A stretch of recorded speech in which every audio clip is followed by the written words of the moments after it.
The Blues will now go on to meet Chelsea. City's tour so far has been extremely entertaining. Here is Alvarez. Haaland! That is a terrific move from City. Sterling scores! I think every game is getting better, so our physical condition is getting better. City equalise through McAtee. Grealish, can he find the finish? Yes, he can! Chance for O'Reilly! Into the penalty area he goes, Oscar Bob. Haaland scores! Hopefully, we can go into the game Saturday and end it with a win.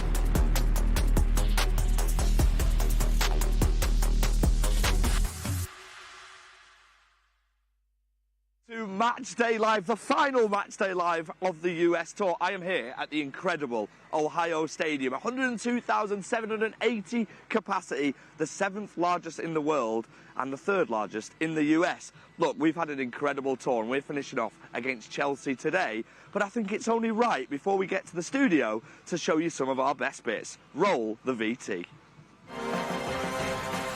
Celtic have found themselves a bit of space and they're going to take on Ortega. And Celtic hit the front. O'Reilly, Haaland, maybe Bob. Another good save, but it's crept over the line. On it goes into that area from which they got the lead, and now they've scored again. Ball into Kyogo is delightful. Kyogo round Ortega, and Celtic have a third. City are attacking with Oscar Bob, who's making his way into the area. Massimo Perrone with his first touch. Next delivery, Haaland, 3-3. City think there should be an offside flag, and it's 4-3 Celtic. Bob with the pullback, Haaland with the finish. A full Norwegian contribution. Lovely ball in, and that's a finish from Colombo. In the penalty area, another dink ball, Colombo again! Hamilton in the left wing spot. Clips in a dangerous ball, and City equalise through McAtee. Ball across the area, terrific finish. Blackers stay down, there's a real opportunity, and it's taken by Pau Victor. Bardio, good ball, chance for O'Reilly, makes it 1-1. It's a good ball to the edge of the area, super dummy on the edge of that area, turned in by Pablo Torre. On it goes to Grealish, Grealish, can he find the finish? Yes he can! City 2, Barcelona 2. Pre-season has been absolutely top class. We've seen so many of our younger talent get some minutes. We've seen electric moments, we've seen some breakthrough talent, and of course we've seen goals from our number 9, Erling Haaland, amongst others. Tonight, Pep Guardiola is facing Enzo Maresca, not just the new Chelsea manager, but also his former assistant manager. It's going to be a tasty one. The last game of the US Tour. Let's head to the studio where Natalie is with some absolute legends. Thank you so much to FG and welcome to tonight's MatchDay Live. 4th game of our pre-season tour in America. It is the last one. The players will be coming home after this. We are taking on Chelsea. It's a 10:30 p.m. kickoff here in the UK. And as always, you can watch tonight's pre-season friendly on City Plus here in the UK and in many other countries around the world as well. So get yourself onto the website, double check where you can watch the game wherever you are. And yes, I am joined by 2 wonderful guests this evening. Now, Steve, last night, Paul Dickoff described you as full-fat Steve Howey. And if you didn't watch Pep's press conference, I'm going to feel like that's not going to make any sense to you. No. So, big welcome to Steve Howey. You didn't watch the press conference? I haven't seen it, but I will be ringing Nicky up to see what he meant. I'm going to show you it in a little bit just to make sense. They called Pep Diet Pep in his press conference, and then I called Big Steve Diet Steve, and then Paul called you full fat Steve Howey. And I think that's because, you know, you're the legend, and then Diet Steve is Big Steve. Happy? Have I made it worse? Well, I'm still puzzled, if I'm being brutally honest, but I'll take your word for it. Joining Nicky, I've got no drink reference for you. I don't know if you could, like, what drink would you be if you were a drink? A Diet Coke, I think, these days. OK, Diet Coke, Nicky Weaver. Although I'm not... Yeah, we'll get there. We'll think of something else, I think, yes, but... There might be something else in the Diet Coke. OK, I like that. Nicky Weaver, a big welcome to you. How are you? Very well, thank you. How's the summer been? Yeah, fantastic. Been on my holidays and that, so yeah. Looking forward to the Premier League season starting. I think after the Euros, there's been a little bit of a lull, and I think everyone's getting ready now for the start of the Premier League season. just dropping he's been on holiday, Steve, that we don't know from his golden tan. When I asked him where he went, he did tell me where he was, but I'm sure it's the sunbeds in all fairness. But there you go. He does look fabulous, though, doesn't he? He does look very golden tan, yes. And, of course, you have joined us for a couple of the shows in the pre-season. How much have you been enjoying the pre-season, Steve? I've loved it. I mean, it's obviously here with the games, the time difference. But apart from that, I think just looking at some of the young lads the managers brought in, the experience that they'll get, I think not just on the field, but off the field, what they have learned. You know, looking at these seasoned pros. Obviously, the manager hasn't got everybody at his disposal, but at the same time, it's been a very valuable experience for everybody. We're seeing some live shots of the players, some of the young players there on the pitch at this absolutely incredible stadium. This stadium holds 102,000 people is the capacity for this stadium this evening. Third biggest stadium in America and seventh biggest stadium in the world. So no wonder the young players are out there nice and early taking this stadium all in. We'll be bringing you the team news very shortly as well. Of course, Kovacic and Gvardiol have now been with the team for a little while. So I am wondering tonight, perhaps, Nicky, maybe we're going to see the most full-strength team out tonight that we can put out. Yeah, that's like a natural end to the tour, I suppose, with the players joining late. Obviously, there's still some the big hitters, if you like, to come in the next week or so. So game by game, they get stronger and stronger. But like Steve said, it's been a fantastic experience for the young players, getting in front of Pep day in, day out. And I think if you cast your mind back to a couple of pre-seasons ago, Rico Lewis went with the first team, and then that ended up being his breakthrough seasons, because you get in front of Pep and you can show him what you're all about. And yeah, so it's been an invaluable experience, although there's a lot of unfamiliar names there. Yeah, I think as City fans have really enjoyed it. Certainly I have, and I know the fans that I've been speaking to be able to get the opportunity to see some of the academy players a bit more up close, to kind of get to know them a bit more. And so many of them have stood out as well. Nico O'Reilly, we were talking about last night as well. He's done so well, and of course scored in one of the games as well. But in terms of the academy players, who's kind of been the standout one for you on this pre-season, Steve? I think you probably have to go with him. I mean, obviously McAtee, I think a lot of players, a lot of people know about him. I mean, obviously he was at Sheffield United as well last season. But as I said before, for these young players to be in and around these pros who are, let's be honest, the elite, considering what they've done, what they've won. Yes, they're getting some great experience on the field, but I think as well what they learn massively is what do they do off the field? Can I pick up what he does? Can I pick up what he does? Obviously, they're not robots. They don't do all the same stuff. So the learning experience for these has been absolutely superb. But yeah, I think O'Reilly has been one. I think we were speaking as well, Oscar Bob, that we know about. I think he's been excellent. The first game that we watched defensively, especially a couple of the Celtic goals, the play cutting inside, maybe a little bit exposed, but at the same time, the experience that they'd learned from that, even though it was kind of a slight mistake, again, is invaluable. Yeah, incredible couple of weeks for them, without a doubt. To have been around some of these players, Erling Haaland, Jack Grealish, for the 2 weeks, has been incredible for them.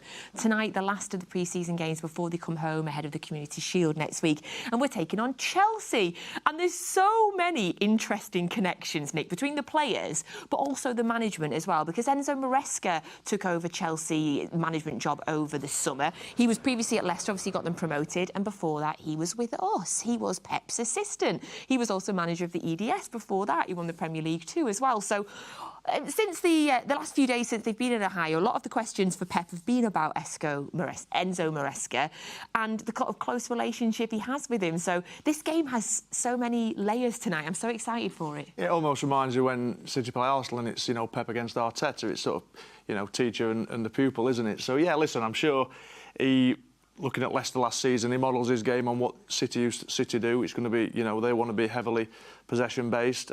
He's a young manager with a really bright future. Obviously had a fantastic start last year at Leicester. Pep will know him inside out. He'll know Pep inside out. How much this game will show us what's going to happen in a couple of weeks' time, we're not really sure. I don't think it'll have too much of a bearing. I think the sides will be completely different. But yeah, he's a young manager with, a really, really bright future. Last night, Pep was asked about him in the press conference, Steve, and this is where the Diet Pep thing came from. I'm going to show you that clip now so you know that it was a lovely, wholesome thing that we were saying about you. This is what Pep said. Ben Jacobs from TalkSport. A word on Enzo Maresca. They're calling him Diet Pep. What do you make of that nickname, and have you spoken to him and offered any advice since he got the Chelsea job? Like you, but not quite you.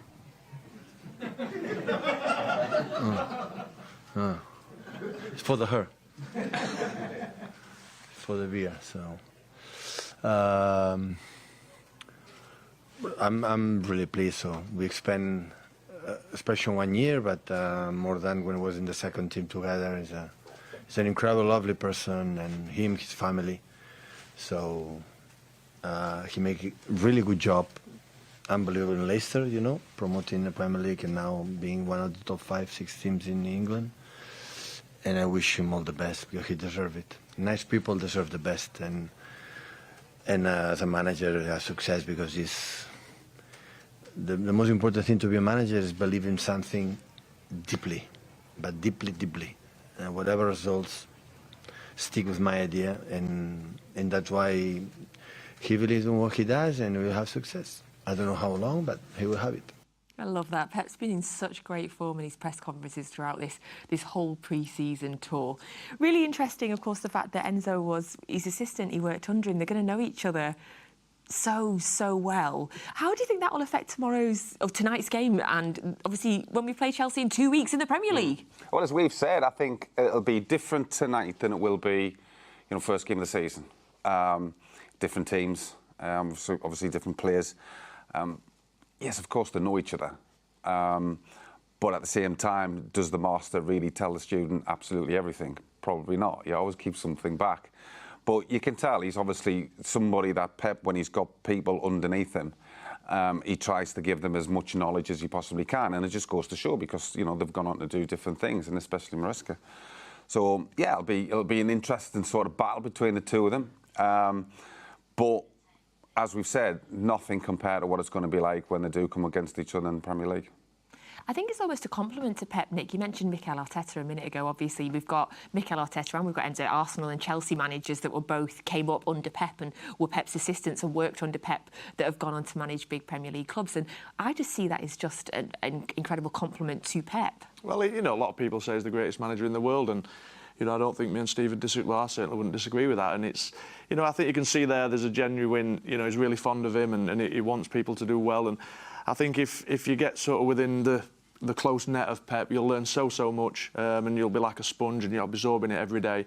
And ultimately they'll want to break out and become a manager themselves. And I'm sure he'll do very well. Hopefully not tonight and not in 2 weeks. But yeah, listen, he did fantastic at Leicester last year. It'll be really interesting. Totally different at Chelsea. It's been a little bit of a club in transition for a couple of seasons, and maybe he could be the one that goes in, steadies the ship, and sort of makes them a steady incline into being top 4 team again. Pep's always been fond of him. He's talked about him many times in interviews before, including this one that was a couple of years ago. So we are delighted, like Enzo Maresca has done, all organization has done with EDS. He will become an extraordinary manager in the future. Extraordinary. I feel it. Like I felt it when I saw Mikel Arteta. It's the same with Enzo. Will be an extraordinary manager. And that was Pep Guardiola speaking a little while ago, a few years ago, about Enzo Maresca, who's, of course, the new Chelsea manager. So we take on Chelsea this evening in the 4th Premier League game, pre-season game of this tour. So it's a 10:30 p.m. kickoff in the UK, and you can get that in the UK and in many other countries around the world as well on City Plus. You've got Alistair Mann and Kit Simons on the commentary for the game tonight as well. I'm so excited about it. We'll bring you the team news very, very shortly. We'll go back over to FG as soon as we can, and we'll let you know who is going to be playing tonight, because we are now just a week away from the Community Shield. I cannot believe it. It seems to have gone slowly, but now it's come round so unbelievably quick. We know that we've been playing most of the pre-season tour without the majority of the first team squad, Nick, but how important is tonight's game in terms of looking ahead to the Community Shield in a week and then the Premier League a week after that? Well, it's an opportunity for players to stake a claim for, a place in the team next week and beyond that as well. And one thing, it's great to see the young players playing. Pep doesn't give appearances in the first team easily. Certainly not once the season starts. Even if it's a League Cup game, you don't generally see that many academy players playing. So it's a real opportunity for the young guys. Some will take it, as we've already seen. So it's the final game on the tour, and they'll want to finish on, obviously, results aren't the be-all and end-all in pre-season, but it'd be nice to finish on a win. Yeah. Are you worried at all, Steve? If people have not watched the pre-season games, I keep telling them not to worry because obviously we haven't won one of the games yet. Is that a concern for you at all? No. I think it's all about sort of individually. As a player, you know your body, you know what you need out of your body to be right, and then obviously you're looking at collectively as well as a team. What do we need? So it's a case of coming through these games, getting your match fitness, getting your match sort of sharpness in there, looking at different things about does the manager want to do something differently, and then how can we implement that in a game situation in the Premier League. And most importantly, nobody picking up any injuries. You know, you don't want any injuries coming at the start of the season because you look at some teams that you hear in the pre-season games, they've picked up injuries to players that they're going to miss at the start of the season, which is a huge blow. So that, for me, is paramount about the injuries. But the players, you know, when you get a little bit older, you know what you need. And hopefully the players are just coming towards the end of these games now. Of course, you've got the Community Shield next week. And again, just taking them steps further forward to be ready for the first game of the season. Yeah, you think Manchester United have picked up a few injuries in pre-season, and they signed a player. His name's escaped my mind. They signed him, and then he's got injured and he's out for a few months. So I think it is. Yeah, like, oh God, they're so unlucky there. Of course, going into that Community Shield game, we have signed one new player in the transfer window for the men's team, which is, of course, Silvino, and we've also signed Miedemar for the women's team. What signing. I am so excited.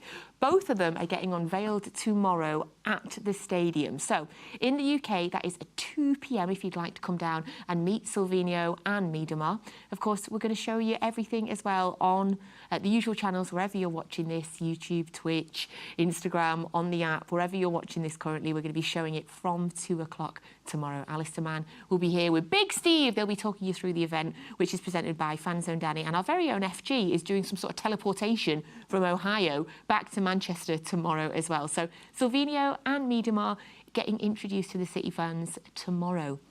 So unbelievably, when I heard we'd signed Miedemar, I screamed because she is the top scorer in the WSL of all time. She's incredible. If you don't know a lot about her, have a look at this. Over the last couple of years, I think City has always been one of the teams that I've always held a close eye to. I think the way they play will extremely suit me.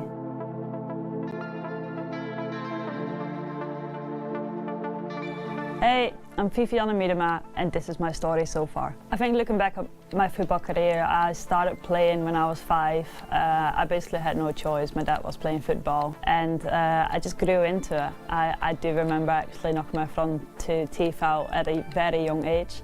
I love football, and I've done it for so long now that I can't see myself doing anything else. Obviously, after 3 years at Heerenveen, I made my debut at the national team. It was a trip away to Albania. I think the most special moment really was that I played and I started my first game for the national team at home, and I managed to score as well. And I think that really felt like I was ready to be in the team and I was ready to play international football.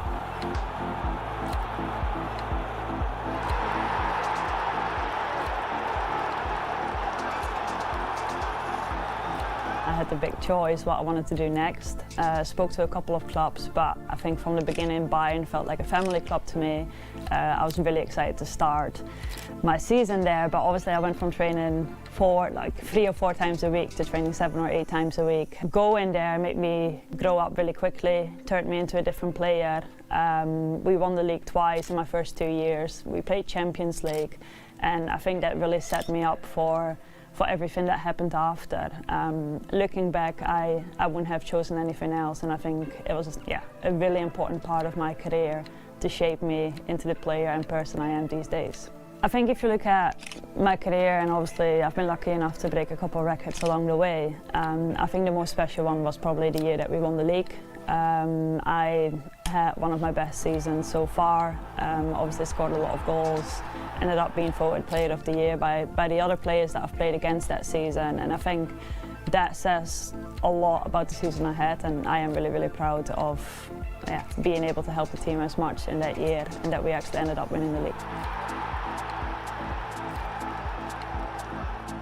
I don't play for the personal records. I do play to win things with the team, and again, I hope with my experience and I hope with my quality that I can help the team here. Over the last couple of years, I think City has always been one of the teams that I've always held a close eye to. I think the way they play will extremely suit me. I love the development they've made over the last couple of years. And yeah, I can't wait to just hopefully fit straight back in and continue, like obviously being important to the team and score goals. I would only make this step if I believe that we can win things, and obviously I've had a couple difficult seasons, but I feel ready to go and I'm extremely excited to be here.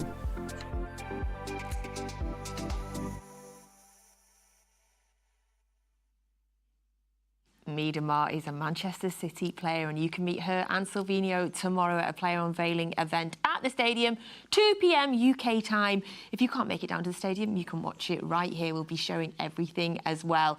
Bunny Shaw Miedema partnership for the WSL. Defenders should be quaking in their boots. Love that. Cannot wait to see her play for City. Now, while we wait for the team news, we've had a text message in from somebody called Paul.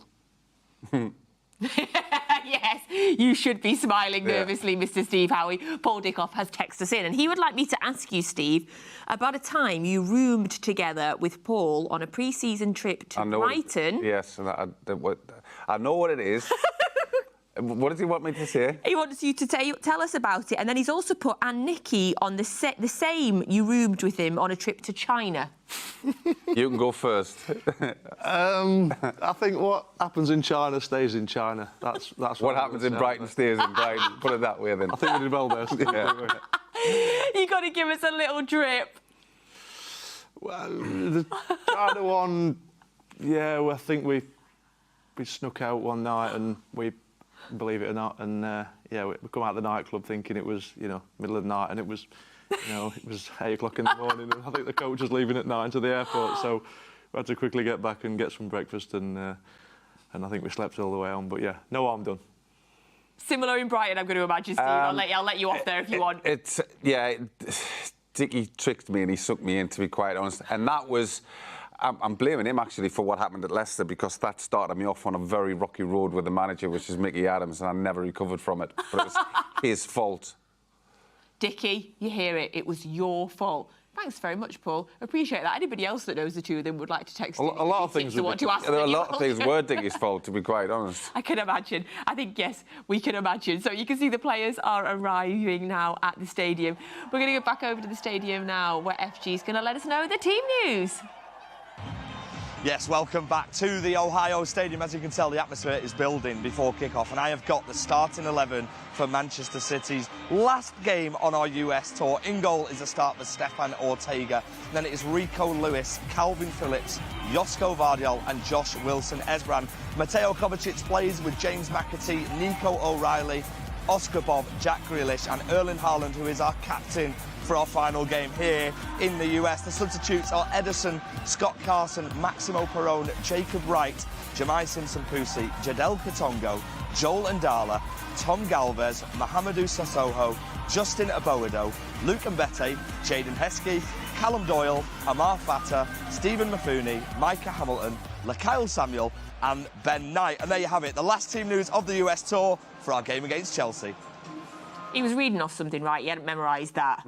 That would be seriously impressive work there from FG. Thank you so much to FG. We'll hopefully be going back pitchside very shortly to hear from Shaun Wright-Phillips and Joleon Lescott as well. So there is the team news on the bottom of your screen now. So looking at it, we look like we've got a back four there with Calvin Phillips playing in defence again and Vardiol playing in that sort of natural central position that he was playing in before he came here, and we made him a left back, as we like to do. So first of all, looking at the defence there, Steve, what do you make of that back four? Looks strong. I think, as I said before earlier on the show, that, yeah, of course, you don't want the result is not really that important, but at the same time, you don't want to be playing a game against, one of your rivals that's going to be in the Premier League and you'd be wide open and easy to counter-attack and easy to break down and stuff like that. So I think it's a strong back four.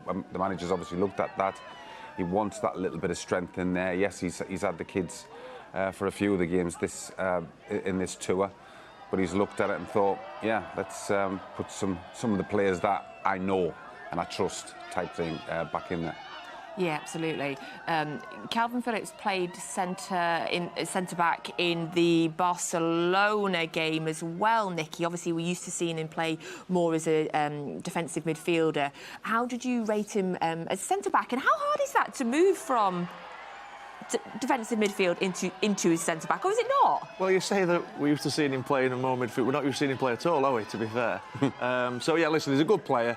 He's obviously quite defence-minded when he sits in front of the back four. So, yeah, we've seen it with other players who can do it. And, you know, he's a player with huge experience. And it's good for him that he can show a bit of versatility and can play in different positions. But, yeah, I've got no qualms with him playing there. And during the season, if he's still here when the season starts, then potentially he could step in there. So that's something Pep might be looking at as well. But, yeah, really looking forward to seeing Oscar Bob tonight, who's had possibly been the best player on the tour so far, and Nico O'Reilly as well that people are talking about, so really looking forward to seeing him as well. And hopefully it's a good game with plenty of goals and some good performances, because we are getting closer and closer to that, the first game of the season. Yeah, absolutely. If you had to pick one player, I would say it'd been Oscar Bobb's pre-season. I think last year was his breakthrough year, wasn't it? Because Yeah. we didn't know too much about him before that. Then this year could be like the one where he really kicks on and become a bit more of a regular. So yeah, he's an exciting talent, got pace to burn, can go both ways, gets assists, gets goals. So yeah, he's a real sort of intelligent player as well, so he's a real Pep kind of player. I wonder if he's done enough. Do you think, considering most of the players are coming back next week and then we play the Community Shield on the Saturday, do you think he's a starter for the Community Shield? And how do you think Oscar Bobb's future looks with City, given the pre-season he's had? Well, as Reeves has said, I think you look at him last season and the different cameo roles that he played, I thought he was very, very impressive. And, of course, in this tour, he's been very impressive. I think he will start in the Community Shield. Because the manager will look at it, yeah, he's got players coming back, so being on international duty and whatnot, but he's obviously kept a close eye on him. He's played every game. He's watching him in training. I don't think the manager's got any qualms whatsoever about sticking him in there, either off the bench and certainly starting. And again, that's a sign of trust by the manager if you're going to start the game. I think the lad's done ever so well. He's come back even before the lads came back. He's probably looked after. Well, he has looked after himself, kept himself fit, sharp, ready, and he's been ready for pre-season. And normally you kind of just building up a little bit before you get a pre-season. He was ready to go at pre-season, and that showed that in his performances. Yeah, and yes, I love that as well. Thank goodness as well we had some players that were getting a rest this summer as well. So we'll have Erling Haaland starting up top again. He scored twice, but it should have been 3 because that goal was definitely over the line, by the way. Everybody, we all paused it and saw that. So good pre-season for Erling. He's only been playing 45 minutes, a few minutes. Pep mentioned a few niggles, but said he was fine now. Again, a player that's had a rest over the summer, Nick, which I'm so happy about. But it's been a good pre-season for Erling. Yeah, he's got them goals, which we know he's going to get. And it'll be nice, obviously, it'll be disappointing not to go to the Euros, but, every cloud has a silver lining, and it's nice to have one of your top players rested up, and hopefully he can start the season like he did in his first season here, where he just, come out the traps and, he's always going to score lots of goals, but if he's, when the players come back next week, some of those might not be ready for the first game of the season.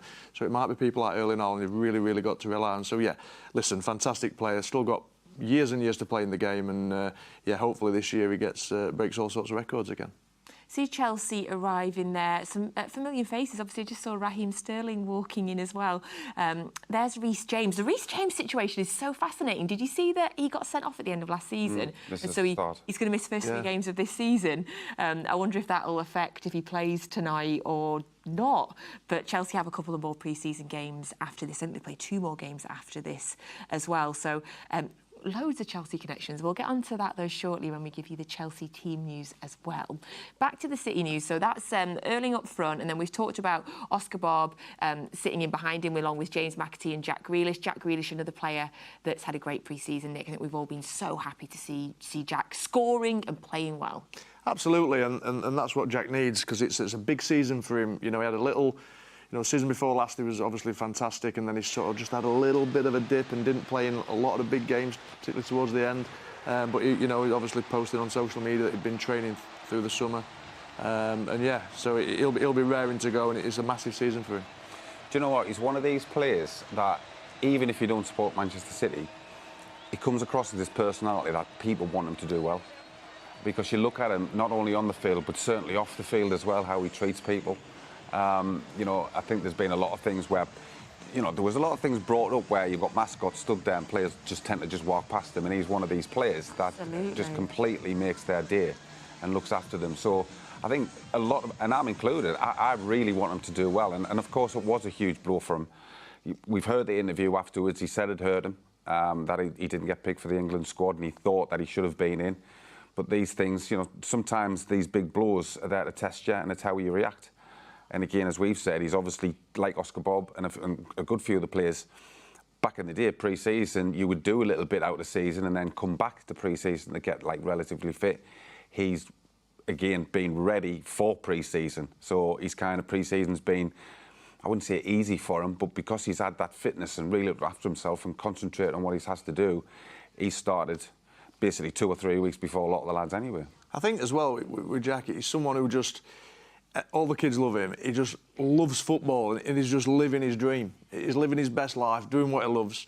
He loves the attention, and there's nothing wrong with that. And yeah, it's time for him to deliver now. He has delivered, but can he do it on a more consistent level and getting that starting 11 week in, week out? Because when he's on song, there's no better sight than seeing Jack Grealish sort of run with the ball. Couldn't agree more, yes. And I'll always say that I don't know how anybody could dislike Jack Grealish as a person.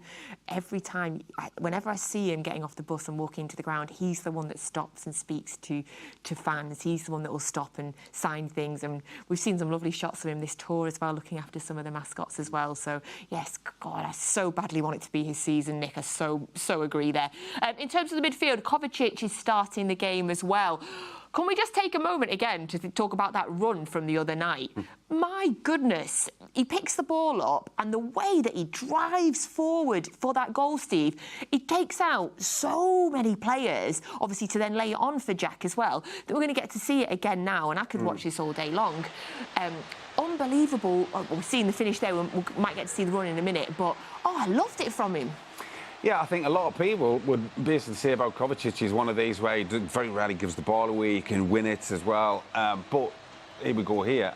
I mean, it's the burst of pace as well, and the directness. You can see players, Barcelona players, coming towards him because, you know, obviously they've got to try and engage him. But, you know, he sets the...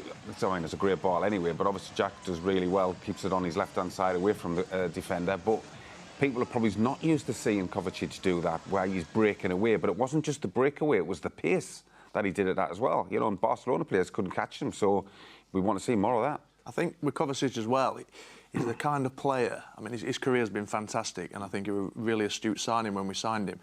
But he's the kind of player that, he's not like a spectacular player. We don't see loads of goals, we don't see loads of assists, we don't see that generally, like Steve just said. But he's a player that players around him really appreciate how good he is, and there'll be little things he does that perhaps the fans don't see, but the other players, you can tell they love playing with him, and I think he's been a brilliant signing for us. And of course he signed him from Chelsea, another one of the intertwining stories that have been linking City and Chelsea lately. He played against them last season again, but again, I mean, it's a question we often ask, but I'm always so fascinated into the minds of professionals and ex-professionals as well. What's it like? What's it like when you go back and you play against your old club? What will he, you know, I guess will he get to see people that he used to know, and it's kind of that nice side? Yeah, me personally, I never liked it. I always felt there was a bit more eyes on you when you, especially as a goalkeeper, put yourself under a little bit more pressure not to make a mistake or whatever. But yeah, it's someone like him. Listen, the top players play massive games every 3 or 4 days. So for him, it's not just another game. It is against his former club, but he'll come up against them, you know, last season as well. So it won't be a big issue for him, but there'll be a little bit more on it because he'll know his ex-teammates and some of the staff that are still there. So yeah, it'll be a big game for him. But these top players, they play massive games all the time, so I don't see it being an issue. I love there's so many stories connecting City and Chelsea for these games. Cannot wait for the game tonight. So we're going to go back over now to pitchside in Ohio, live to FG, and hopefully he's joined by a couple of legends. Oh, he is. Hey, FG, how are you? I'm very well, thank you. Very well. Of course, I'm joined by two absolute legends who've been legends all throughout their careers and also on tour, the US tour. Our final stop. We've seen the City team. A first start for Stefan Ortega. We expected it because Edison wasn't really involved in training as much. What a goalkeeper, Joleon.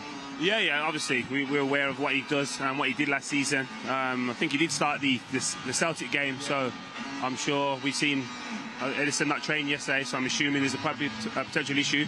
Hopefully not too serious. But yeah, no qualms with Stefan playing. Now, let's just have a word, shall we, on the place that we are, Sean. This is a pretty impressive stadium, the 7th biggest stadium in the world. I think it's the 4th in the US, the biggest. It's absolutely incredible. It reminds me a little bit of the Nou Camp. Yes, in so many ways, and no, in other ways. I think this is all benches, so it's focused on getting as much people in as possible, and hopefully it fills up, because I can't wait to hear the noise. But all I know is when I'm looking around, I can see a lot of Manchester City shirts, so it's beautiful to see at the minute. Yeah, there's a lot of sky blue in this stadium, and it's absolutely amazing. We also had a bit of a weather thing going on earlier on. I think, touch wood, it's all cleared. It was a 20-minute storm. We were a little bit worried. Did you get caught in it, Joleon? No, we seen it, obviously. We weren't outside, and we just, like everyone else, was hoping the game won't get delayed, which then rolls over to the plane being delayed. So hopefully now we're past the storm and we can get on with the game. Yeah, we'll be travelling back after this, of course. Calvin Phillips is starting at centre-half again. Everyone was really impressed with him in his last game, so it's not really a surprise to see him starting there again. Yeah, no. As I said, there's obviously a depleted squad in terms of experience, so Calvin playing at centre-half. He's played there before, so shouldn't be a surprise, and like you said, he did do exceptionally well last game. Yeah, it's going to be good to see him play now. I want to talk to you, Sean, about Nico O'Reilly, a man that's potentially been the breakthrough of pre-season in terms of from the academy. Probably expect to potentially see him involved in the first team setup a little bit more next season. Yeah, it would be lovely, but I think he in many ways has showed.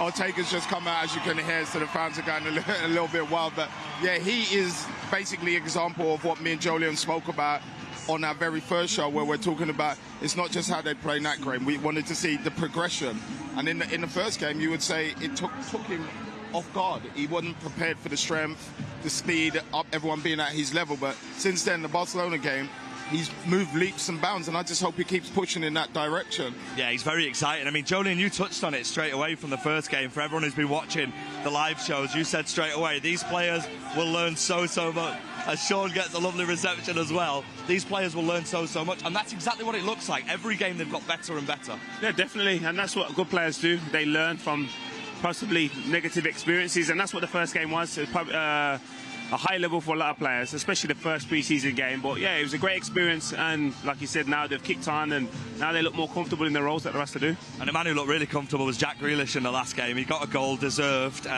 goal, a fantastic performance. We're expecting him to continue that, aren't we, Sean? That's one thing Jack never looks like he doesn't have, is relaxed. When you get him the ball, he's calm, always calm, protects the ball very well, and it's just delightful to see him just going past people, taking them into the byline. And like you said, that goal that he took was a fantastic finish on his weak foot, and I can see him just kicking on more. And of course, Joleon, it's Premier League opposition, the team that we play first in the Premier League. Of course, it'll be a different game then, but I've got the Chelsea team for you, which I'll bring to you in a minute. I just want to touch on, does that play in the minds, or is this just solely about fitness? No, obviously, as close you get to the start of the season, you're going to want it to be thinking, well, now I need to get sharpness and actually match practice and mentally prepared for the game. So you probably start your more usual routine in the day, not just into the game or training sessions. It's like, well, when would I go to bed? What would I do in the afternoon of a game? So that's when you start to change your mind, especially the last game before effectively the season starts next week. Well, absolutely. Let's bring you that Chelsea team then, shall we? In goal is Sanchez, and then the captain is Reece James, and then a Manchester City Academy graduate, Tosin, is playing, as is Colwell, Gusto, another Manchester City Academy product, Romeo Lavia, Caicedo, Enzo, Dewsbury Hall, and Kunku and Mudryk, and the substitutes are on the screen for you. I want to talk to you guys about two players you of course know well. I saw you catching up with Tosin yesterday. Plays in a position similar to, well, he plays in the same position as you. Didn't realise how tall he was. Yeah, well, I've worked with Toast whilst he was on loan from here, so good guy, eager to learn, and I'm not surprised now he's at the level that he deserves to play at, because he works extremely hard. When he wasn't probably going as well as he probably would have hoped when he went on loan at the start, but yeah, him and Levi, especially having worked with the 21s, are two players I'm excited to see work together. Let's talk about Levi Colwell. As some of the players are coming out to warm up now, you can probably hear that noise. Let's talk about Levi Colwell then, shall we, and the qualities that he's got, because again, he had a fantastic spell at Brighton, and it looks like he's here to stay at Chelsea as well. Yeah, exceptional talent. Can play left side, centre-half, can play left back. 1v1, strong, quick. So again, someone I know and eager to learn, and I said that was it. The enjoyable thing about working with the 21s, they all wanted to improve, and it was always like sponges when you're passing on information. Of course, there's no Cole Palmer here today, Sean, but I think it's only right that we touch on how impressive he was last season. Another player from the Manchester City Academy. These guys just keep bringing through talent, don't they? Especially left-footed talent, it seems, at the minute. But, yeah, he had a fantastic season last year, and from all that hard work and those achievements, he got himself into the England squad in a tournament which not a lot of people can say that they've gone to a tournament with England. So it would have been nice to see him, but he's got this well-deserved rest that he needs, and he needs to be back ready and fighting for Chelsea's new season. And it's a start for Mudryk today, Joleon. I mean, he is quick. Oh, yeah, I did a charity game with him, and I just asked him to just see, like, show me how fast you are, and he said, just put the ball in the space. Yeah, he's lightning, like, stupidly quick. So there'll be a tough test, and again, Nkunku as well. I'm excited to see him. Before he got injured, he was an excellent player to watch. So again, it'll be a test for Calvin even today. Yeah, it is a big test for Calvin. Let's talk about Nkunku a little bit more then, Sean. He looks like a player who can go both ways. He's very, very good on the ball, and he was injured last season. It's a new start for him now. No more talking, dancing, innit?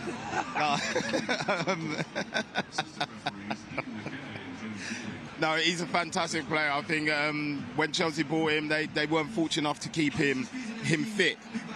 But now he's back fit. We're going to see his little glimpses that he shows. He's very good with the ball to feet. He normally pulls out to the left a lot. He's not your normal number 9. He's more of like a 10 sort of player. So it's going to be interesting to see how they actually fit him into what they're trying to do. It's going to be interesting to speak to the DJ and see if this is Joleon's playlist, because these tunes are actually very good in this stadium, aren't they? People at home when you're here in the UK. Man.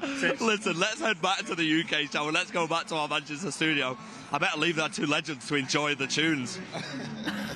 Loving the dancing there, Sean. Right, loving that. FG, Steve Howey's got a message for Joleon and Sean, but you're going to have to pass it through. Are you ready, Steve? Are you ready, FG? I'm ready. Right, Steve. Right, it's just obviously it's really nice to see the 2 years working, because normally when you are working, it's very good. But all I've been seeing on social media is used to eating and going to different restaurants. It's just a message from Steve Howey in the studio. He said it's great to see you both working. When you work, you work really well, but he's been seeing a lot of stuff on social media, and all you've been doing is eating out and going to restaurants. Work. It's all work. It's all content. You should know. Gee, it's all content related. Listen, I'm fully on the boat. We've got some sensational content, right? Can I just say, before we head back to the studio, Nat, I hope you guys can dig this clip out. You guys going on a roller coaster. Probably the best clip I've ever seen of you, Joleon, in my entire life. How was that experience? I want to swear at Daryl, at him. We made me go on there twice. And the second time is when it went peak. Honestly, we've got memes for days there, all right? We'll leave it to our amazing producers to show you at the end of the show today. So they're going to find it, and honestly, I'm going to clip it up. I'm going to use it everywhere. It's been sensational having you guys here. Thanks, guys. We're off to go and enjoy the tunes, I guess. Well, later. I know we're going to head back to the studio, but oh my God, Joleon on roller coasters. Thanks, FG. Thanks, Sean. Thanks, Joleon. FG's highlight of the tour was Joleon on a roller coaster, which doesn't do anything to help the fact that Steve thinks they only chill and eat and go on roller coasters now. They'll swear. I would like to see that clip, though. Have they got that film? We're going to look for it. It sounds like they've had it tough, doesn't it? Here we go. Here we are. Oh, yes. He's not happy, is he? Notice that they got in early before the park opened. How are we rating the level of work there, Steve? But as he said, I'm going to have to take his word for it. He sort of said it's kind of research and it's all work still, and so you're going to have to give him the benefit of the doubt. But yeah, it does seem as though it's been a good trip for them. Well deserved. We're going to show you that full roller coaster clip at the end of the show. I cannot wait to watch it. Thank you to the people that put Joleon Lescott on a roller coaster. Right, we've seen the Chelsea team now. So looking at the Chelsea team there, mentioning, I mean, the standout thing, Blues feel extremely proud tonight because there is 7 players starting the game tonight that came through the Manchester City Academy. 5 on the City team, 2 in the Chelsea team. So, you know, there was a big welcome to Tosin to to Chelsea, who of course went through the City Academy, was Academy Player of the Year. And also Romeo Lavia, who's now a Chelsea player, and he also a City Academy product. And then obviously in our team, you've got Rico Lewis, Josh Wilson-Esbrand, James McAtee, O'Reilly and Oscar Bob. So 7 players. What a proud night for the Academy. Well, it's got to be one of the best academies in the world, isn't it? They keep churning players in, week out, and even players that don't make the grade here, they sell for good money. They might have to go somewhere else then, and end up someone like Chelsea's. We've seen with a couple of them. But yeah, it's they've got the best training ground in the world, and they just keep churning them out year in, year out. So hopefully there's plenty more to come. And yeah, it's a business, isn't it? And whatever model they've got, they're certainly doing it right. That is for sure. I think it's a credit to these lads, these young lads. And as we've just sort of said, sometimes you don't realise that if they don't make it here, they'll go somewhere else, and they do get sold for really good money. And it is a conveyor belt. But I think people don't seem to realise what goes on behind the scenes. Yes, you see the lads, playing for Chelsea, playing for Manchester City, but the people that's behind the scenes at Manchester City, people that's here now and the people that were before, I think they've got to take a lot of credit as well for bringing these lads on. They might be following some players for 2 and 3 years and then eventually get the opportunity to bring them in at 15, 16, whatever it is. So, yeah, they've got the finger on the pulse. They'll know every top kid in Europe and beyond. And, yeah, more often than not, they get it right. And, yeah, they've produced some fantastic players. Yeah, extremely proud night for the Academy. And I think Tosin was a great buy for Chelsea, considering they've got him for free because his contract ran out at Fulham. And obviously Romeo Lavia was in demand. He was linked with so many clubs from Southampton as well. Chelsea going with very much, you hear them describe it as a youthful team at the minute, Steve. They seem to be buying players that they keep saying potential and young. It does look like a really young Chelsea team, a really young Chelsea squad. Yeah, I mean, we know, obviously, with Ted Bowley and the 8-year contracts kind of thing, but you think that's a long time. But because these boys are very young boys, 8 years, I mean, I can't say them being there for 8 years because not many players do. But when you look at Chelsea's squad, Chelsea have got a very, very good squad. And it seems as though there's been a turmoil, really, with the managers. When you look at Potter and Pochettino and now the new one here, there was a little bit of turmoil within the squad because of certain things that went on with the different nationalities and things that were done.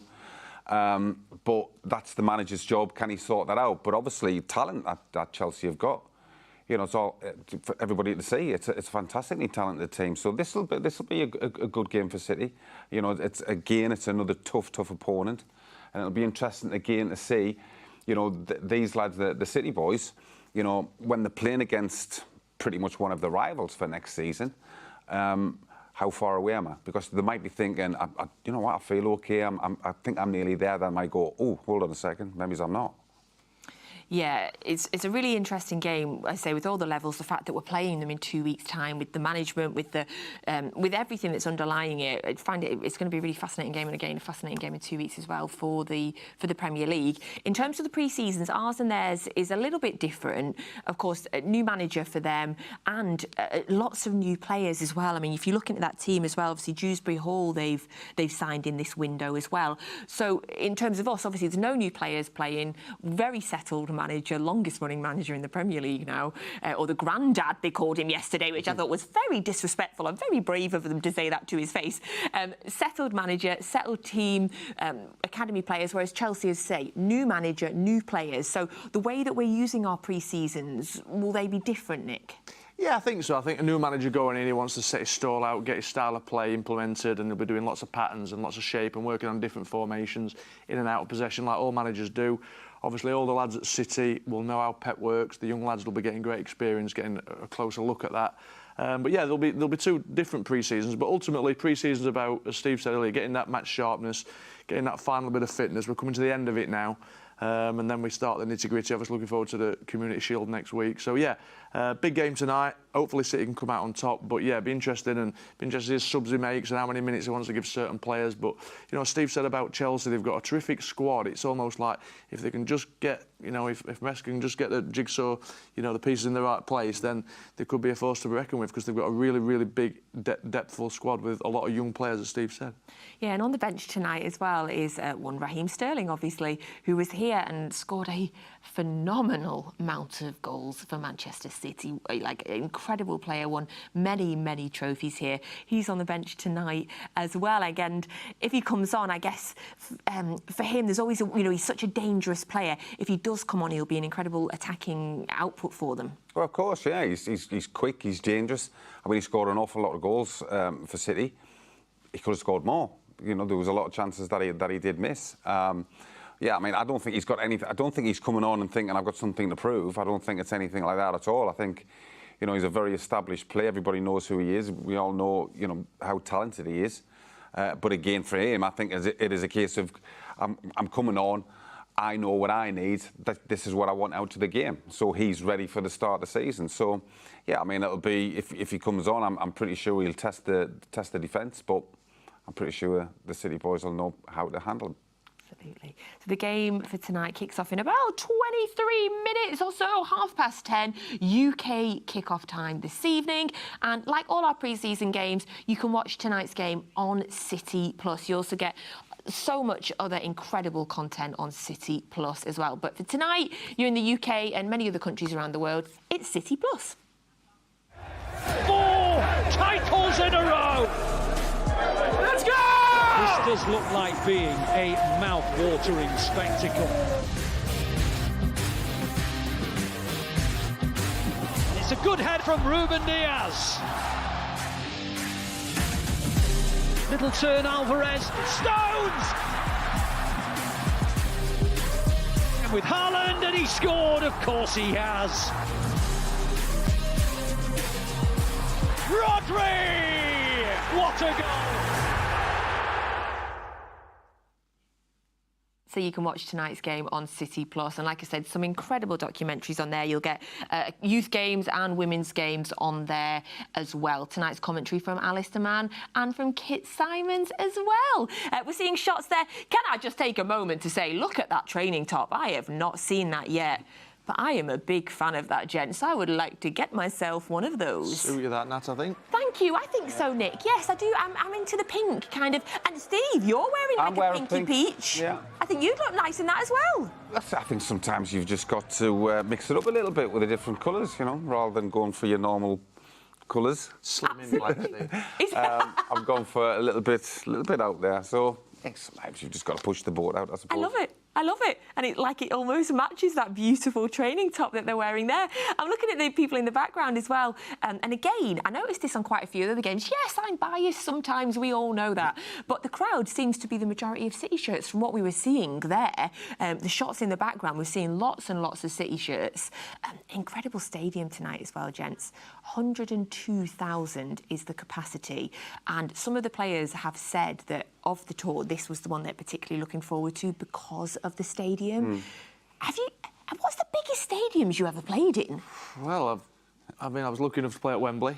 Obviously a massive stadium, Old Trafford, dare I say. But yeah, fantastic. I mean, when I was at City, I remember when I first came, we used to play Rochdale and and teams like that. It's a bit different now. But yeah, it looks a fantastic stadium. I think they say the 7th biggest in the world, so yeah. I mean, is it a college stadium? Yeah, yes. which is it's incredible. Flabbergasting, College football. Wow. I think as well, there's more meaning on the game, innit? Because, City are getting bigger globally. As you said, every game it looks like it's majority of City fans, and the club's just getting bigger and bigger. And, obviously these teams go over to the States to sort of grow the club over there. And, yeah, it's really taken off. And yeah, it's just getting bigger and bigger. And as you can see there, the pictures, that's Jack Grealish there, want his shirt. And, yeah, it just seems to be 70% City. Well, we're going to go back over live now. Let's have a look at the fans that are behind FG, because I think, yes, looking at it, so all I see is City shirts there, FG.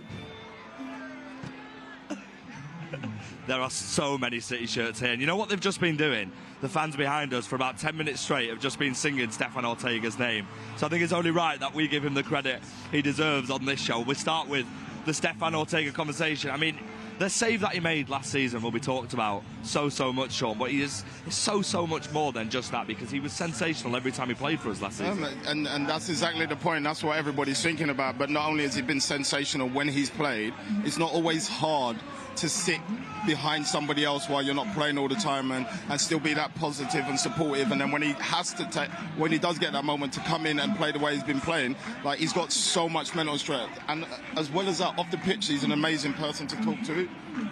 Yeah, he absolutely is an amazing guy. I think all of our goalkeepers, Scott, Carson, Edison included, are amazing as well. I want to ask you a bit more about that, the whole sitting on the bench as a goalkeeper, etc. As an outfield player, you're probably a little bit rusty, but as a goalkeeper, does it make it is it a little bit easier than an outfield player, do you think, to go in goal? No, not at all. If anything, it could possibly be harder because goalkeepers' concentration in a team like City, it's very rarely that busy because City always have the ball. So to be tuned on all the time like he's saved and pull those sort of saves off without, I wouldn't say lack of games, but not playing as many games as you want, it's hard. Like, it's unbelievable in my opinion. And like I said, to always be ready when you're called upon is almost always even harder, because I've been on the bench and I've been in situations, and when it does come, if you're not ready for your chance, that means you might not get another chance for another 3 months. So for him to always be ready to go when the club needs him and to step up when he's meant to step up, it's been unbelievable. Yeah, absolutely has. I mean, big credit to him. He's also very, very good at distributing the ball as well. We're so blessed to have goalkeepers who are so good with their feet. And we're watching him here just behind the camera now, and it's just pinpoint every time with his distribution. It's the Pep way, isn't it? Isn't it really? Like, I think when you lose Joe Hart, you think, where are we going to next? And then you get the goalkeepers on the chain and you see the trajectory of where it's changed, and then you have Edison and Ortega. Like that, any one of them could start in a lot of first teams in the Premier League. We're lucky to be blessed with 2 goalkeepers like that, to be honest with you. Yeah, we absolutely are lucky to be blessed. Let's talk about your career then. I think it's only right that we speak to you about your time at Chelsea. Of course, when you left City, there was a lot of City fans who were very, very upset. Of course, it was great to see you coming back, but you had a great spell at Chelsea as well, didn't you? Yeah, I enjoyed it. I thought it's a completely different club now, don't get me wrong. I think in many ways, from top to bottom, I saw an old face yesterday, David, and he said to me it's a completely different club himself. He says he walks in and he can't recognise and know half the names that are in the building. And the first thing I said that's where City is different. Even when the owner came over, when I came back, there were still so many faces from the club's DNA that are still there. They didn't just try and just change everything. And Chelsea was a fantastic club at that point. The way Roman did everything was brilliant. It wasn't so much of a scattergun approach, but it was almost buying people that were at that finished article or they had been there, and he's buying them on the back end. And Mourinho, the way Mourinho managed it worked, whereas now it's a little bit different. They've bought a lot of players based on what people think they may become. But nobody knows if they're going to be able to do that. Hopefully the manager they're here now can bring that out of them, because there is some individual brilliance in this team. We saw it at flashes and stages last season, so hopefully he does bring it out of them. But it's a massive gamble from Chelsea's perspective. But like I said, they do have fantastic players in this team. Yeah, they absolutely do have fantastic players. I want to go back to that Mourinho, being managed by Jose Mourinho. Of course, leaving Manchester City, you can see the balls are flying over as the players are taking shots right now. I didn't want it to drop on my head, did I? Yeah, Oscar Bob's about to take one now as well. Going back to the Mourinho era, when you were being managed by Mourinho, how different was that from you stepping away from Manchester City and then going to a dressing room like Chelsea, which was a huge expectation? Massive. The change, the jump was almost incredible in terms of, it wasn't just one session where everybody was on it. You had to be on it all the time, including with tackles, to the point where I remember Mourinho thinking about making us train in shin pads because of Essien and the way Obi Mikel used to tackle. We was told if this keeps up, we're going to have to wear shin pads in training. Everybody hates wearing shin pads, so of course it changed a little bit. But he was so good at what he did. Well, yeah, listen, we're gonna head back to the studio, I think, because at the minute there's a lot of balls fired to our left and right. But Sean, it was great catching up with you about your time at Chelsea. Let's head back. I hate hearing about Sean Wright-Phillips' time at Chelsea. I'll never get over it, FG. Let's stop talking about it. Hot over it. Wasn't this hot over that? You best off get off quickly. Sean's too fuming The balls are getting leg kicked. I think that's just an accident. I don't think they're aiming for Sean Wright-Phillips. Unless it's some angry Chelsea fans that are lobbing them at him. Hey, you never know. Thank you so much to FG and to Sean Wright-Phillips there. Now, they mentioned that the crowd was chanting Stefan Ortega's name, which I love to hear that. I imagine you do as well. Nice to hear a goalkeeper getting chanted. Yeah, and he deserves it because, I mean, that save, in the Tottenham game, I think it was Son that went through. That was a title-winning save, and if that goes in, it's different and a different outcome. And I think he's bided his time. He's been patient. It's really difficult when you believe in yourself and you prepare all week as if you're going to play, then you don't play. And we all know that Edison's the number one. But I think the sort of back end of last season, when he had a few spells where he came on at Liverpool and did particularly well. The Tottenham game we just spoke about. So yeah, he's a number one in his own right, and he's getting most other Premier League teams. There's rumours about Edison perhaps not being here this season, and if say he wasn't, you'd have no qualms with Ortega stepping in and playing week in, week out. So yeah, really lucky to have two good goalkeepers. Obviously Scott Carson backing them up as well. But yeah, two fantastic goalkeepers. He's done really, really well. We're very blessed to have two incredible goalkeepers in the squad, and we actually caught up with Stefan Ortega earlier in the week. We've been now to 4 different places, and all of the 4 places were so different by themselves. I think the first one was a bit quiet and calm, but at least it was nice anyway. New York is New York. It was really busy. I enjoyed Orlando the most because we had the afternoon off, so I could play golf with Scott and Calvin, so that was quite nice. And finally we arrived to Ohio, Columbus, and I could visit the German village here. What makes me really happy. Which of the younger players have really impressed you on the tour and why? Good question. Nico, because he played a lot of minutes and he did really well in his position. But I think everyone who's there is doing a great job. Kalun as a centre back is really nice to see because he's really young, but he doesn't look like he's a young player. But all of them trying to do their best, and it's a good group, yeah. It's good to see how many people coming in blue shirts and supporting us, even on the open training sessions. If you see how many people are there to see us, it makes us proud. And I'm looking forward to the game tomorrow because the stadium would be probably the nicest one we play here in America so far. Lovely to hear from Stefan Ortega there. I've stood up, they've let me move around the studio, and I've moved over to our jazzy interactive board because tonight we're very excited. We're going to be having a game of bingo, and I love bingo. This is Matchday Live Bingo, and you can join in at home. So get yourself onto City's Instagram, have a look at the stories, and your own bingo card is on the story. So you just need to screenshot that story, and then you can play along. I'm very much looking forward to playing this with Nicky and with Steve, and a little birdie tells me, Steve, you're a big bingo fan? I am. House! Sometimes comes to me. Sometimes do it when I'm lying in bed, just shout it. Well, tonight we're all going to play a game of Matchday Live Bingo. So we've all got our own cards. I've quickly written Nat there. That's my card, Steve's card and Nicky's card. We're going to quickly fill them in now and maybe sort of at the start of the game there. So the idea is that you are going to predict all of these different 9 things. Then as the game goes on, if they come true, such as first scorer or time of first goal, then you have to circle it on your bingo card. Some of them will have to wait till the end of the game to see who's got them, if you get like shots on target or yellow cards. And then the first person, I don't know, what are we doing, a line, a house? I don't know, I think it's going to have to be a line. Yeah, it'd be some incredible predicting.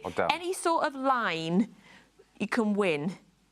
But we'd love to see if any of you actually got a full house. That'd be some insane predicting, by the way, and I would absolutely love to see that. So make sure you screenshot it and let us know as well. So, gents, right, let's get going quickly. So, first of all, let's all give our half-time score. So, I'm going to say half-time is 2-1 to City. Steve? 1-1.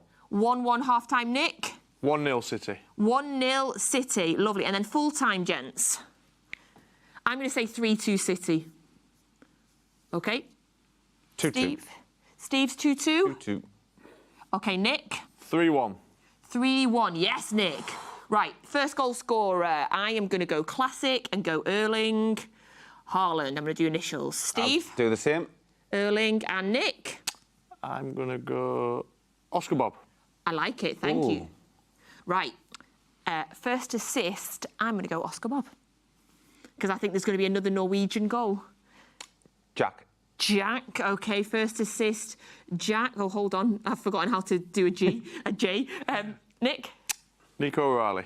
Oh, OK, yes, Just going off Nicky. script, aren't you? You're just going off script. I like it. He's mixing it up. I love this. OK, time of first goal.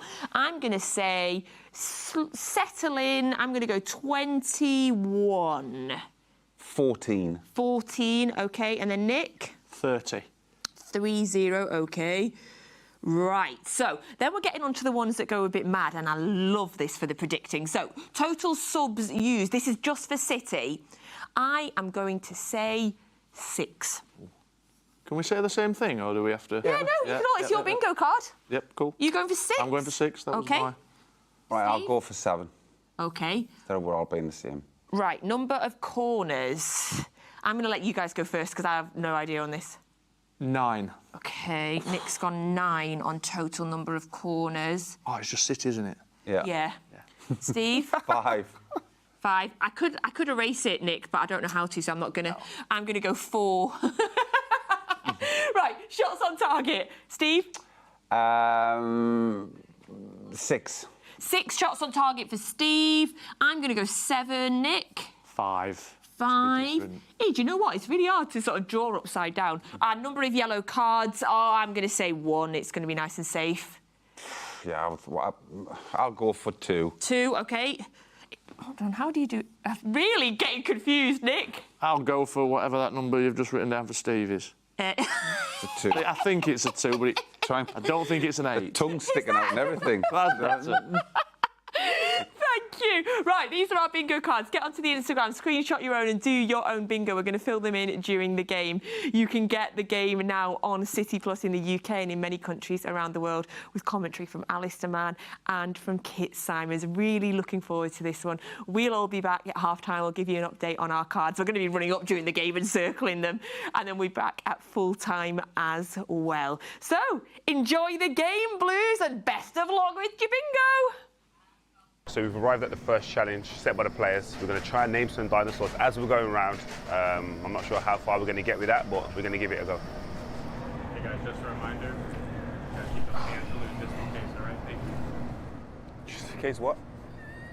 See you later, buddy.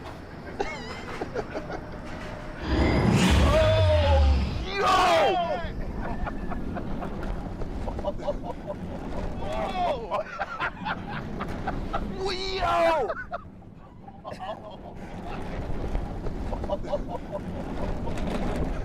Nah, man. That's dark, bro.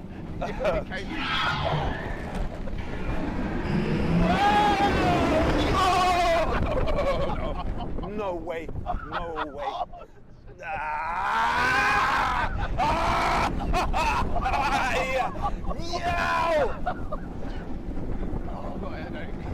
Nah, man. I took my soul there. I took a piece of my soul. Oh, that last part killed me, bro. I thought we was finished. Mate, sweating. Same.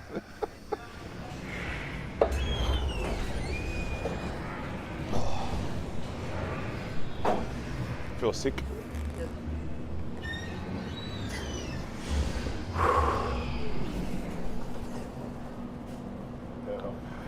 I feel sick, seriously. I'm going to be very selective on the next ride, the next challenge. So the ups and the downs of being a pundit on City TV. Kit Simons alongside me today has strapped himself in. We promised you that, VT, and there it was for you to enjoy. Joleon Lescott and Sean Wright-Phillips being thrown around one of the big rides, and you have to say that it was terrific. We haven't quite got underway here. In fact, we're waiting for the players to emerge. In fact, there's a lot of watering going on from the ground staff, but I mentioned that Kit Simons was alongside me. It is an extraordinary stadium, Kit, and when you bear in mind it's not for a full-time professional club, it's for the university college team. it just shows you what an extraordinary system the American sports system is. Absolutely amazing, 103,000 capacity. The pitch has been brought in specially. I mean, you can see the guys on the pitch now with handheld hoses watering it, which is a somewhat unusual sight to see these days, but much needed, because I'm sure it's very warm out there, although we have had quite a bit of rain out there recently. Not long before kickoff, actually, there was a big storm, but I'm sure this water on it now will be much appreciated by the players. Absolutely, it is a quite breathtaking sight. As Kit rightly says, almost 103,000 it holds, and of those who are here today, I would estimate about 70% are wearing City blue, which is always an encouraging sight. Let's be honest about it, the City gospel is spreading around the world rapidly, and the truth is that America has a huge number of official City supporters clubs, and on top of that, we know that there are so many US fans who just absolutely live and breathe Manchester City, and that is why they come over here. That is why they came here a couple of years back, and indeed on many years in previous times, and of course that is why they have been here this time around as well. And from the incredible reception they've got whenever they've well, not just on the pitch actually, but when they've been wandering around the cities that they've visited in the last couple of weeks or so, you can see how much it's meant to the locals here for City to be in town. Worth making the point as well that Chelsea have been in the US for a similar length of time that City have been here as well, and both teams are now playing their 4th game of the US tour. Ironically, it is quite ironic really, the US were so excited about Chelsea's first game that it was live in the States, and they played Wrexham. Such is the incredible jamboree that accompanies Wrexham these days. Remember, a League One team having been promoted from the 4th tier up to the 3rd tier, but such is the interest in Wrexham because of Ryan Reynolds in particular, and of course the documentaries that have been about Wrexham and their rise from non-league. That Chelsea's first game, which was a draw with Wrexham, has attracted massive publicity, almost as much as this one. We're still awaiting the arrival of the teams, hence the reason that we're not talking about team lineups and tactics and so on and so forth just at the moment. But if you haven't been aware of what has gone on in the last couple of weeks or so, Chelsea have played against Wrexham. They drew 2-2 in California. They then lost 4-1 to Celtic in the Notre Dame Stadium in Indiana, and then they got their first win, a 3-0 win against the Mexican club side Club America in Atlanta.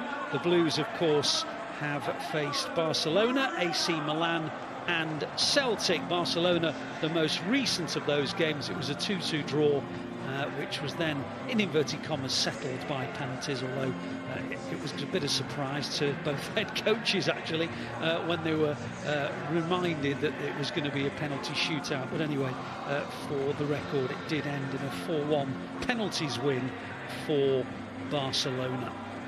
So after this game, the Blues will fly back to England.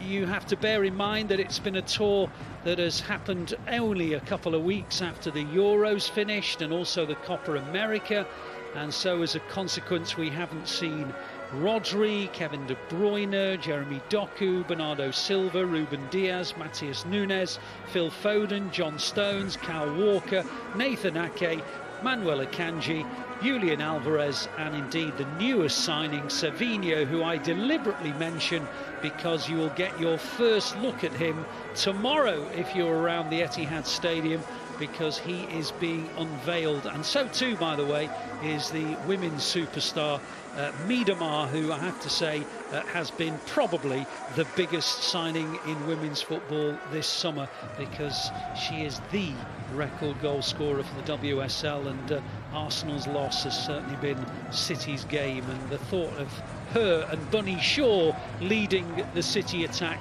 next season must be already making many a WSL defence a little bit concerned about facing Gareth Taylor's team. But anyway, we are still waiting for players to emerge, hence the reason I'm now waffling about tomorrow's signing unveiling. We might as well give you the team lineups. We'll probably go over them again as we get a little bit nearer to kick-off time. But a quick look at the City lineup first of all will tell you that there is a little bit more of a senior feel to it. Ortega, of course, in goal. Lewis, Phillips, Gvardiol, Kovacic, Bob, Grealish and Hart.